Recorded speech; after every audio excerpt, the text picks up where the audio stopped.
मैत्री हा शब्द छोटा जरी असला तरी त्यातलं भावविश्व हे खूप मोठं आहे. माणूस हा एक सामाजिक प्राणी आहे, पण समाजात राहायला आणि जगायला शिकवतात ते म्हणजे मित्र. काय रे, कुठे गायब आहेस? खूप दिवस झाला भेटला नाहीस.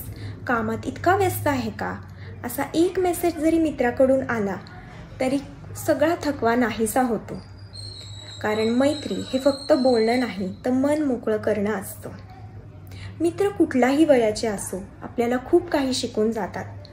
लहान मित्र आपल्याला जीवनातला उत्साह शिकवतात, तर मोठे मित्र आपल्याला अनुभव आणि संयम शिकवतात. मैत्री हे एक असं नातं असतं जिथे आपण वाद घालतो, भांडतो, पण सगळं विसरून एकत्र येऊन लगेच हसायला लागतो.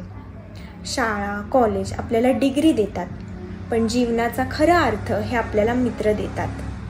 मैत्री हे फक्त नातं नाही तर आयुष्याची साथ आहे.